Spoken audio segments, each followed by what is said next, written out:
대략 한 2,600만 원 정도 나올 겁니다. 그러면 연으로 따지면은 3억이죠. 그러면 수익률은 무조건 못해도 마지노선 4% 이상은 나온다라고 제가 말씀드립니다. 이거 대출은 대략 얼마 나올까요? 원가 70여 대략 정도 나올 수 있지 않을까. 내 돈 가지고 진행을 할 수 있다.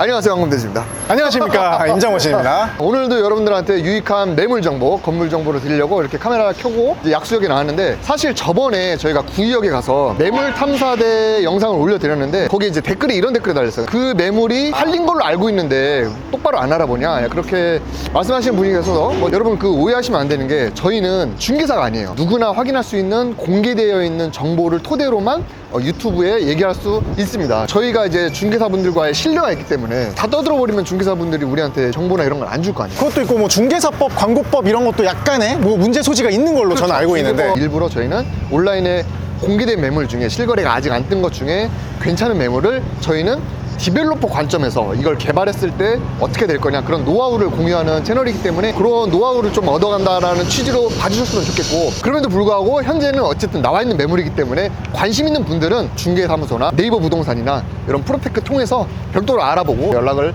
하시면 좋을 것 같고, 근데 저희는 어쨌든 매물을 계속 찾고 있잖아요. 맞습니다. 그러다 보니까 이렇게 좀 공개되어 있는 것만 유튜브로 얘기하는데, 공개되지 않은 우리가 따로 알아본 비하인드 이런 거는 오프라인으로 얘기를 합니다. 언제 얘기하느냐. 이제 6월 둘째 주에 저희가 오프라인으로 정규 강의를 해요. 1년에 4번 정도 정규 강의를 하는데, 저희가 이렇게 활동을 하면서 쌓았던 유튜브에서 얘기 못했던 그런 노하우들이나 지식, 이런 거는 정규 강의에서 풀고 있으니까 많이 관심 가져주시면 좋을 것 같습니다. 자, 여러분, 내가 원하는 건물을 찾으려고 하는데 갑자기 부동산에서 전화가 온 거야. 아, 사장님, 이거 지금 급매로 나왔다. 지금 딱 사장님이 찾는 그 건물이다 라고 해서 전화가 온 거야. 가봤더니 부동산 사장님이 이건데 지금 뭐 급매로 나왔다, 주변 시세 대비 지금 10% 싸게 나왔다, 뭐 땅이 몇 종인데 뭐 용적률이 몇 프로다, 막 존나 얘기해. 일단 고개는 끄덕여. 근데 속으로 무슨 생각해? 지금 팔려고 지금 이걸 하는 건지, 이게 진짜 맞는 건지 잘 모르겠단 말이야. 그래서 여러분 뭐라고 합니까? 생각해보고 올게요. 그러고 나서 그 다음날 가봤더니 이게 팔려 있는 거야. 나중에 알고 보니 그 건물이 진짜 괜찮았던 거지. 그 기회를 잡았어도 강남에 건물 한 채는 올렸을 거예요. 돈이 없는 게 아니고 기준이 없는 거예요. 건물을 사는 것도 어렵지만 파는 건 더 어려워요. 내가 원하는 건물을 딱 만나는 게 결혼할 여자 만나는 거랑 똑같아. 결혼은 어렵지만 여러분, 이혼은 더 어려워요. 내가 해봤잖아. 근데 여러분들 이혼할 거 아니잖아. 나중에 팔 거 아니잖아. 처음부터 제대로 만나야 돼. 이재명 정부 때문에 아파트는 끝났어. 주식도 오를 만큼 올랐어요. 자산의 근본은 뭐야? 부동산 중에 이 땅과 건물이에요. 남는 거 이거밖에 없어. 여러분, 그리고 건물을 매입하는 게 아니고 저처럼 만약에 신축을 한다라고 하면은 공실 걱정 하나도 필요 없는 이런 주택 건물도 세금 걱정 없이 대출 이빠이 받으면서 다 할 수 있어요. 여기에 개발만 곁들여도 훨씬 많은 혜택이 있으니까 많은 노하우, 다양한 투자의 길이 있다. 그래서 기준과 안목, 그리고 궁극적으로는 돈까지 벌어다줄 그거를 6월 둘째 주에 디벨로퍼 정규반에서 모든 걸 다 풀도록 하겠습니다. 내 자산을 불려줄, 그 다음에 아무도 생각 못했던 이런 투자의 길, 이런 거를 찾기 위한 6월 둘째 주 디벨로퍼 정규반 41기에서 만나보도록 하겠습니다. 감사합니다. 자, 그래서 오늘 어디 왔죠? 아까 이미 스포를 해버리셨어요. 이렇게 약수역에 나와 있다고 하셔가지고. 3호선, 6호선이 지나가는 약수역에 나와 있고, 행정구역상 여기는 이제 신당동이죠. 여러분 요새 힙당동 키워드 많이 들어가지고 익숙하실 만한 그런 지역이고, 저희가 요 길 건너편에 대해서는 한번 임장 컨텐츠로 촬영을 해서 업로드를 해놓은 영상이 있습니다. 여러분들 요 위에다가 링크를 달아드릴 테니까 궁금하신 분은 위에 링크를 참고하시면 좋을 것 같고, 오늘은 저 약수역 밑에 남단에 있는 괜찮은 매물, 이게 공개되어 있어가지고 한번 보러 와봤습니다. 한번 가보실까요? 요 매물을 고른 이유는 일단 약수역 초역세권이에요. 거의 도보로 진짜 네이버 지도로 재면은 38m만 나올 겁니다. 빨리 뛰면 우리도 10초 컷이 가능하다. 38m 정도면 숨 참고 갈 수 있다. 일단 용도 지역이 또 좋고, 그 다음에 나대지입니다. 심지어 바로 지을 수 있다. 자, 그래서 물건 브리핑 해드리겠습니다. 물건은 여기 그 2010년에 나온, 여러분들이 알고 있는 그 이름 있죠? 띠띠띠띠띠띠. 내가 사회초년생 때 그냥 광풍이었어. 이거는 명차였죠. 이거는 처음 실물을 봤을 때 난 그 느낌을 아직도. 아무튼 K5가 맡고 있는 뒤에 있는 나대지예요. 서울시 중구 신당동 368-55번지 나와 있고요. 43평의 준주거 지역입니다. 지금 온라인 매물에 43억에 나와 있으니까 그냥 평당 1억 컷 그렇게 보시면 되고, 어떤 건축물도 있지 않은 나대지로 되어 있고요. 토지 법규나 이런 걸 보면 상대보호구역이 되어 있고 지구단위 계획이 있기 때문에 개발할 때 이런 법령이나 이런 거는 확인을 하셔야 됩니다. 그리고 보시다시피 필지를 끼고 있는 접하고 있는 도로는 남쪽에 남도로 약 8m 정도 되는 도로를 접하고 있는 이런 필지입니다. 사유지기 때문에 우리가 뭐 들어가거나 하기는 어렵지만 우리가 볼 수 있는 수준에서 본다라고 하면은 제가 한번 보여드리면 이 안에가 이렇게 해서 그냥 나대지로 되어 있습니다. 저 뒷필지랑은 담장이 없고 오른쪽에는 담장이 있네. 나머지는 깔끔하게 좀 정리가 되어 있는 그런 상황입니다. 약수역은 여러분 두 정거장만 가면은 신당이죠. 핫플레이스 신당이 있고, 남쪽으로는 세 정거장 가면 압구정이죠.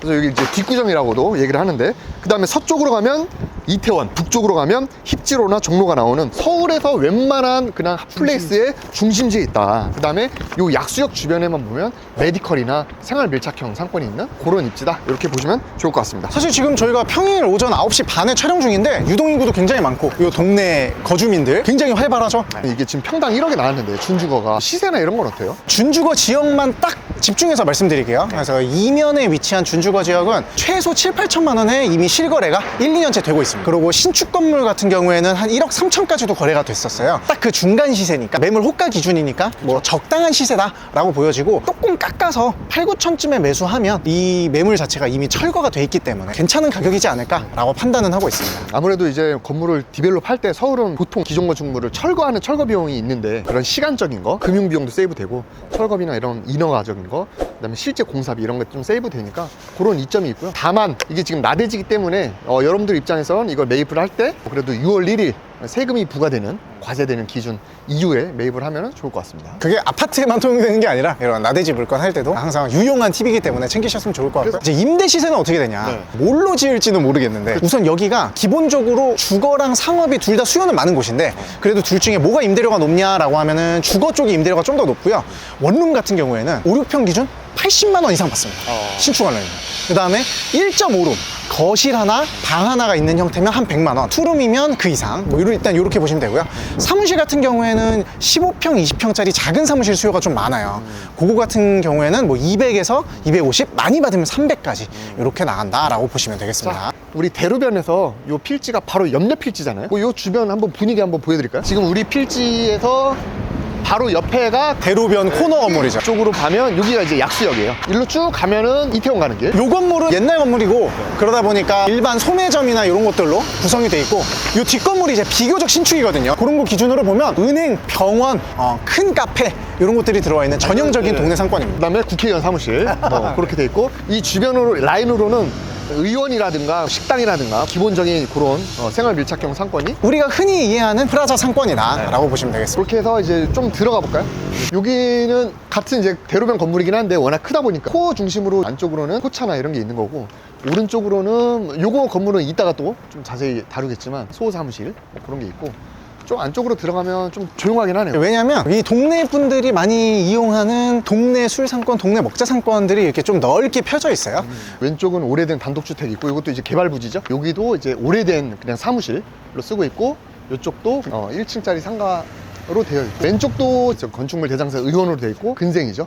1층 필로티로 이렇게 있는 6층짜리 의원으로 되어 있고, 이쪽은 아파트입니다. 그래서 전반적으로 주거단지다라고 보기는 어렵지만 혼합되어 있는, 이제 안쪽으로는 또 대로변이 나오는 약간 뭐 그런 준주거 지역의 특성을 갖고 있는, 정말 말 그대로 준주거죠. 맞아요. 주거도 아닌 준주거, 주거에 준하는 약간 그런 용도 지역의 특성에 딱 맞는 상권이나 건축물의 유형을 그대로 가지고 있다라고 해서, 그래서 우리 건물 뭘로 개발할 거냐, 여러분들이 딱 동네 분위기 봤어 했을 때 일단 준주거면 용적률이 몇 프로예요? 서울 기준 400%까지 쓸 수 있습니다. 그러면 저 땅이 43평이었죠. 그러면 400%라는 거는 땅의 4배란 말이야. 170평인데 한 층당 몇 평을 지을 수 있냐 했을 때 건폐율은 60%예요. 그럼 64, 24니까 약 25평 먹을 수 있거든. 그러니까 25평씩 쌓아서 170평을 쌓으려면 7, 8층 올라가죠. 그러면 여러분 여기 건물에 요 입지에 7, 8층을 쌓았어. 그럼 1층이야 여러분들 보셨다시피 2층까지 뭐 우겨 넣을 수 있겠어. 3층부터 임대차를 뭘로 할 거냐 했을 때 임장머신 얘기한 대로 저는 여기에 원룸형 근생을 개발하면 좋지 않을까. 근데 또 필지가 또 작잖아, 물리적으로. 그러다 보니까 올 근생이나 기주거 건축물로 한 다음에 실질적으로는 원룸으로 임대를 놓으면 좋지 않을까. 비주거형 원룸이 뭐냐? 근생의 고시원도 있을 수 있고요. 숙박시설에 호스텔도 있을 수 있고요. 다양한 모델이 있으니까 그런 거를 상세히 알고 싶은 분은 6월 둘째 주 강의를 들으시면 돼요. 여기까지만 얘기할 수 있다, 유튜브에서는. 그래서 제가 정리를 해보면 이거를 개발을 했을 때 딱 롤모델이 뭐냐? 건너편 건물. 근데 요거는 실제로 지금 근생 사무실로 쓰고 있고 이거를 원룸으로 이용하면 좋지 않을까. 규모는 요 정도로 나올 것 같다. 자, 1층은 필로티로 해서 주차를 4대를 깔고 2층부터 7층까지는 25평씩 쭉 올라가고요. 뚱뚱하게 건폐율망. 8층은 25평이 아니고 20평만 합니다. 용적률이 좀 부족해요. 지하는 어쨌든 스프링클러가 들어가야 되기 때문에 수조실, 기계실, 뭐 연면적에서 빠지지만 필요한 거고. 그러니까 실질적으로 임대는 2층부터 8층까지.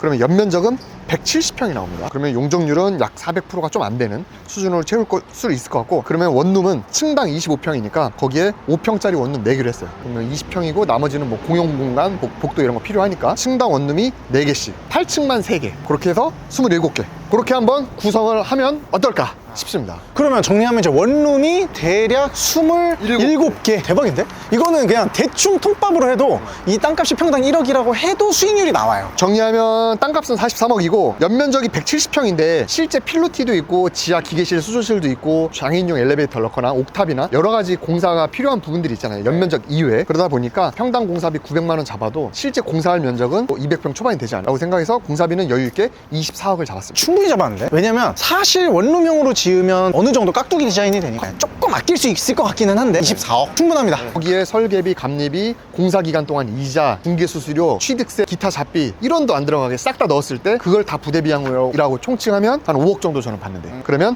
43억, 공사비 24억, 부대비용 5억. 근데 이거는 공사비, 철거비가 없잖아. 그러니까 이거보다 무조건 줄일 수 있다. 그러면 원가는 72억입니다. 비강남의 준주거에 72억이다 하면은 딱 수요가 제일 많은 수준이긴 해요. 비강남에서 중상급지에서 준주거 건물이 한 50억에서 80억 사이에 거래가 많이 되거든요. 그래서 딱 타겟은 일단 볼륨상 제일 좋고요. 그러면 수익은 어떻게 되냐? 수익은 회원 전용 영상에서 나누는 걸로 하면 여러분 아쉬워할까 하자. 원룸이 27개인데 원룸으로 빼면 제가 월세를 한 80은 받을 수 있다고 했잖아요. 27 곱하기 80 하면 대략 한 2,600만 원 정도 나올 겁니다. 그러면 연으로 따지면은 3억 있죠. 보증금 한 2-3천만 원씩 받는 거 감안을 하면 그거를 원가 72억에서 차감을 하면은 한 60억 후반대, 월세 연 3억 2천 이렇게 되면 대략 한 4%가 좀 넘을 거예요. 지금 이 가격이 사실 그냥 적정하다고는 했는데 땅값이 요거보다는 조금 더 내고를 해야겠죠. 공사비도 아까 여유 있게 잡았는데 더 줄이고, 하지만 임대료는 제가 말씀드린 것보다 더 높게 받는 거를 연구를 하시고, 그러면 수익률은 무조건 못해도 마지노선 4% 이상은 나온다라고 제가 말씀드린 거예요. 이거 대출은 대략 얼마 나올까요? 원가 72억이면? 요게 토지 감정가가 잘 나오더라고요. 제가 조회를 해보니까 대략 한 50억 정도 나올 수 있지 않을까. 내 돈 20억 가지고 진행을 할 수 있다. 장난 아니잖아요. 8층짜리 건물을 20억으로 할 수 있다.